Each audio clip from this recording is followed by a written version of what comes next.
Hey, welcome back.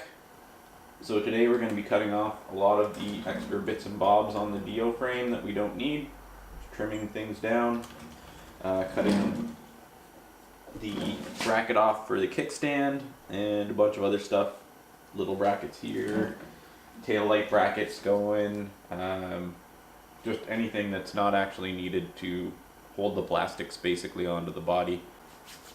I'm just going to cut into starting to tear this thing apart, get it all on the floor, mark everything off, and lob it off.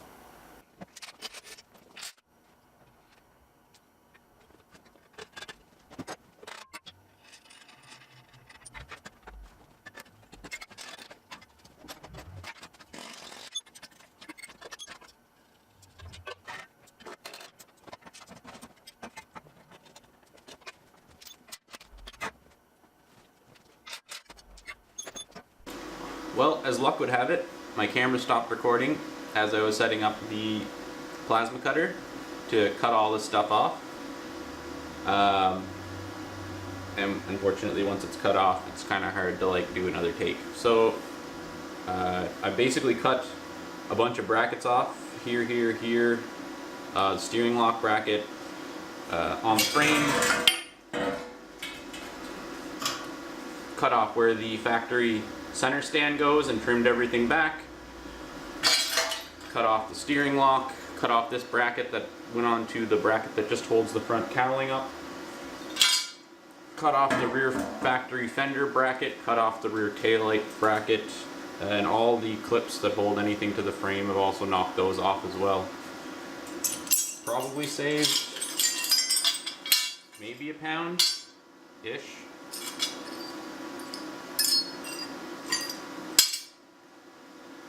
Mostly just because I wanted to use this. So I'm going to go outside and dress all these up just with my grinder and a flapper wheel, and maybe give them a coat of paint real quick.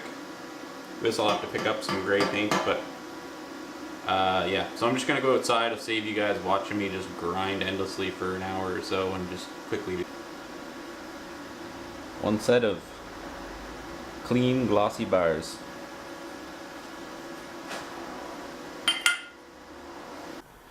So I put it back together really quick. Just want to see about how high I'm going to want to run it. This is looking not too bad. I have to raise it up a little bit just because the intake boot is currently on the frame. But somewhere's around there.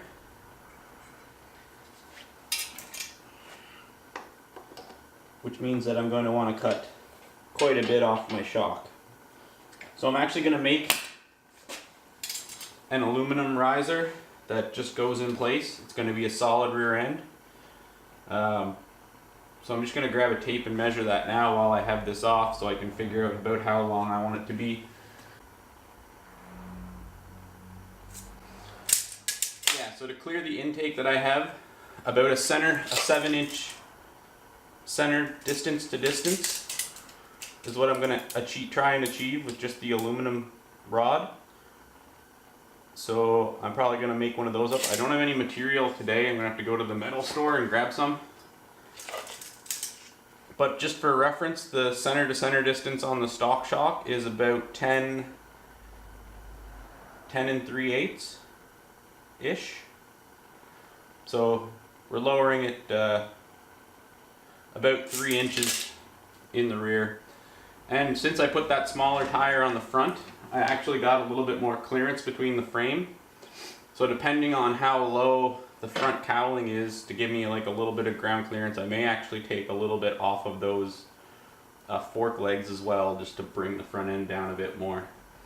So I think now that I've got this kind of thrown back together, I'm going to put the plastics on, test fit a bunch of that. The plastics I'm using are half of a set of 96 Canadian model black seafoam green plastics. I'm just using the black parts. The seafoam green pieces I'm keeping because they're kind of rare.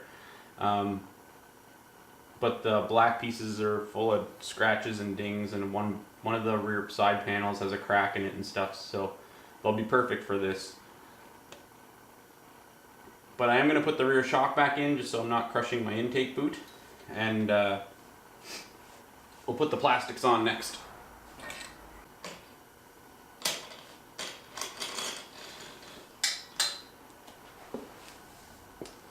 So one other neat thing I gotta show you is my new hodgepodge lift, which is actually just a Amazon bicycle lift rated for like 100 pounds. Now the rope isn't the best, I'll probably end up replacing that. But I had myself and the scooter on it just hovering off the floor and it didn't rip out. I mean, it's screwed into the studs.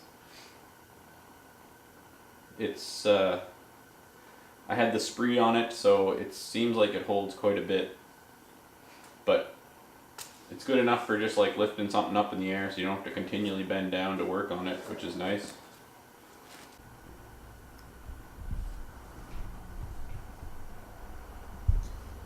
I mainly got it so that I could store two scooters in the same spot, so I could lift this up, put another scooter underneath it. And so far I'm pretty happy with it. The bonus is it's also like a kind of a workbench.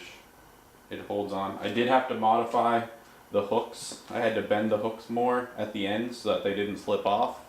But it works pretty good. Definitely worth the $30 or whatever I paid for it.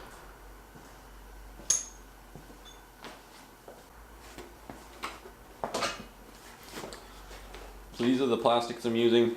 I cut out the front area. I just use a cutoff disc on my angle grinder. This is a flap wheel, but just come in and I find this is the best thing for just cutting out plastic. It's very quick. The edges end up all melty, but you can take like just a file and just dress them, and it turns out quite nice.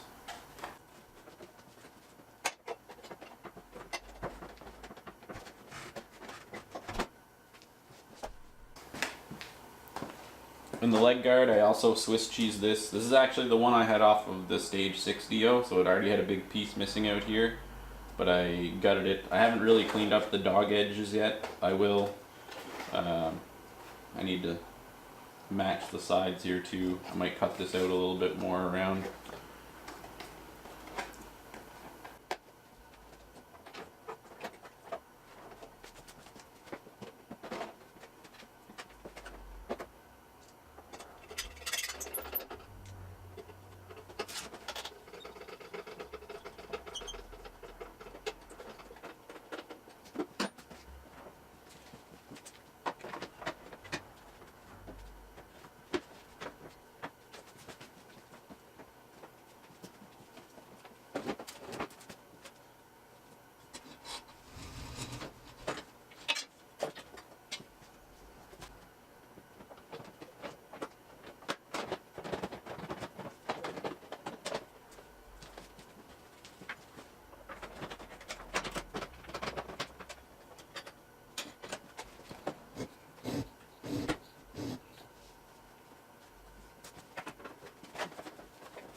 So there we go.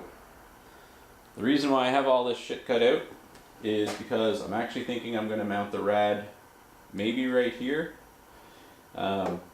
just to keep the run of tubes as short as possible. It's not like it's going to be running for a really long time, so if I can get some airflow in through around under there and get it up into here, I'm not going to be running the lower cover piece either, I don't think. And you may be wondering, why did I spend all that effort cutting 2 pounds worth of metal off of it so that I could put the plastics back on? Well, it's because I think they look cool with the plastics on them. And this is just for fun, so. kind of happy with today's progress. I got the frame chopped down like I wanted to do and the bars cleaned up.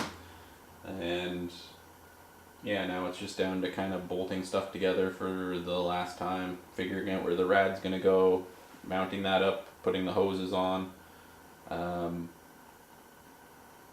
Haven't decided if I'm going to run a small battery or if I'm going to try running it off of the stator. If it's the only thing, the stator may just run it, but then there's more draw. So, but if I put a battery, then I have the weight. So I don't really know which one is better, but we'll figure that out, I guess, when the time comes.